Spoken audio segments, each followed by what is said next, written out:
Shalom saudara-saudara dimanapun berada. Kiranya Tuhan selalu beserta dan menolong kita dalam segala hal yang kita sedang hadapi. Hari ini saya akan menyampaikan renungan firman Tuhan dari kitab Mazmur pasal 23 ayat 4. Demikianlah firman Tuhan. Sekalipun aku berjalan dalam lembah kekelaman, aku tidak takut bahaya, sebab Engkau besertaku. Gadamu dan tongkatmu itulah yang menghibur aku. Demikianlah firman Tuhan yang kita akan renungkan. Sebelumnya mari kita berdoa memohon kekuatan dari Allah kita. Mari kita berdoa. Bapa di surga, terima kasih untuk hari ini kami mendapatkan firman-Mu dan kami mau mengerti firman-Mu ini. Berilah kepada kami hikmat-Mu, kekuatan dari Roh-Mu, agar apa yang kami mengerti dari firman-Mu dapat kami taati. Berilah kepada kami kemampuan untuk itu, ya Tuhan. Kasihanilah kami orang berdosa ini. Terima kasih ya Bapa. Kami berdoa bersyukur hanya di dalam nama Tuhan Yesus Kristus. Amin. Bapak, Ibu, dan Saudara yang kekasih di dalam Kristus, setiap kita dalam menjalani hidup di bumi ini, di dunia ini, memiliki banyak perjalanan yang begitu berkesan di hati kita. Baik perjalanan yang senang maupun yang susah. Pemazmur memberikan kepada kita gambaran bukan hanya kita dibaringkan di rumput yang hijau dan menikmati air yang jernih yang disediakan Tuhan untuk kita, domba-domba gembalaannya, tetapi kita juga berada di dalam penyertaan Tuhan ketika kita berada di dalam lembah kekelaman. Setiap orang, termasuk saya, mengalami suatu kondisi berada di dalam lembah kekelaman. Tiap-tiap orang lembah kekelamannya beragam, berbeda, unik. Tujuannya untuk kita semakin mengandalkan Tuhan, berharap kepada Tuhan, sekalipun belum ada jalan keluar, sekalipun belum ada solusi untuk pergumulan yang sedang kita hadapi. Di lembah kekelaman itu kita menyadari bahwa tidak ada seorang pun yang dapat menolong kita. Tidak ada sahabat yang sebaik apapun yang dapat mengerti keadaan kita, kecuali Tuhan yang setia menyertai kita. Ketika kita berada dalam lembah kekelaman, begitu banyak nasihat, teguran, bahkan segala macam ejekan, hinaan, meremehkan, dan sebagainya. Namun itu semuanya belum apa-apa dibandingkan kesulitan yang sedang kita hadapi. Dan kita percaya penderitaan yang kita hadapi pun belum apa-apa dibandingkan dengan kemuliaan yang kita akan nikmati di langit dan bumi yang baru. Namun di dalam kondisi seperti itu pun kita tahu Tuhan tidak pernah meninggalkan domba-dombanya yang berada di dalam lembah kekelaman. Saudara dan saya pernah berada di dalam lembah kekelaman. Bahkan saya pun sedang berada di dalam lembah kekelaman. Tetapi tangan Tuhan yang penuh kuasa itu menopang hamba-hambanya, anak-anaknya, sehingga berada di dalam lembah kekelaman tidak menakutkan dan mengkhawatirkan. Memang ada kecemasan, depresi, stres ketika berada di dalam lembah kekelaman. Tekanan dari pihak luar, bahkan tidak ada dukungan dari siapapun, bahkan tidak ada pengertian dari sesama manusia pun, tetapi Tuhan hadir menghibur, menguatkan, memberikan kepada kita kelegaan. Itulah sebabnya Tuhan Yesus pernah berkata kepada murid-muridnya, dan itu nyata di dalam hidup kita sampai sekarang. Di dalam Injil Matius pasal yang ke-11 ayat 28 sampai 30. Di sana Tuhan mengatakan, marilah kepadaku semua yang letih lesu dan berbeban berat. Di tengah-tengah lembah kekelaman, di mana di sana sulit dipahami oleh orang berdosa seperti kita. Seperti kita di tengah lembah kekelaman.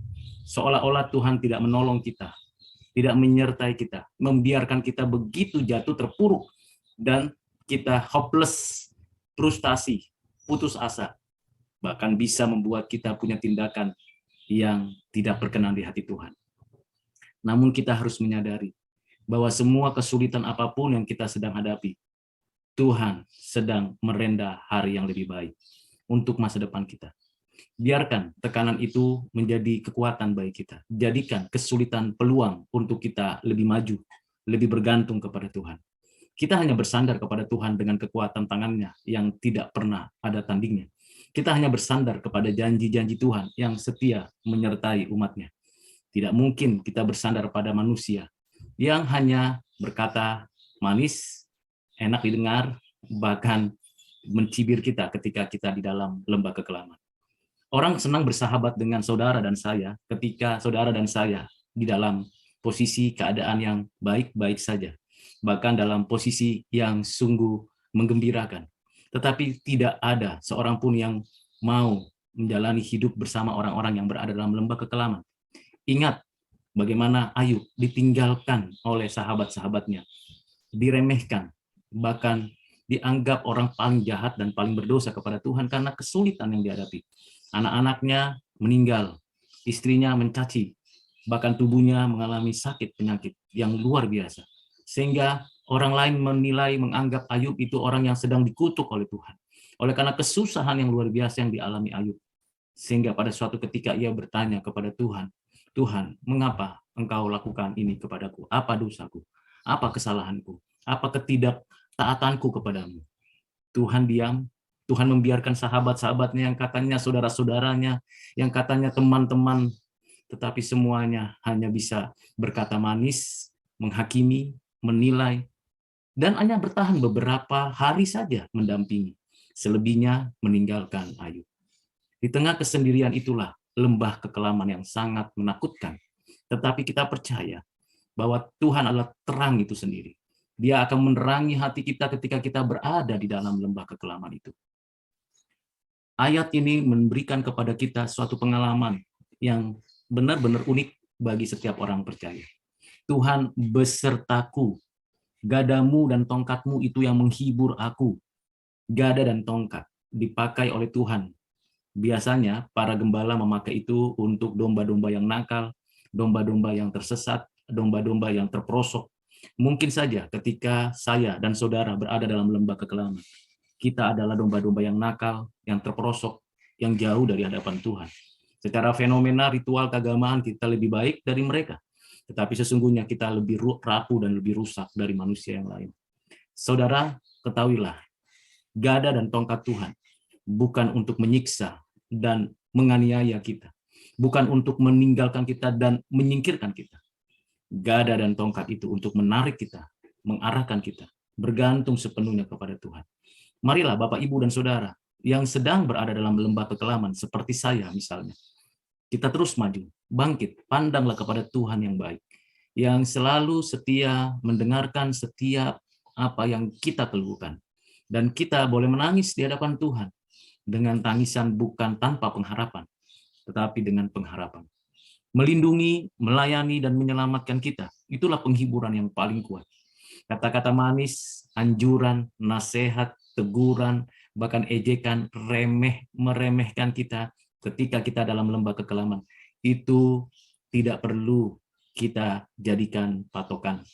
Kita dengar, kita perhatikan, tetapi yang paling utama, anugerah Tuhan cukup bagi kita.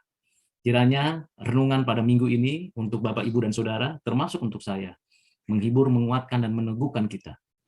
Ingatlah, Tuhan tidak pernah meninggalkan kita dan tidak pernah membiarkan kita sendirian. Tuhan Yesus memberkati. Mari kita berdoa.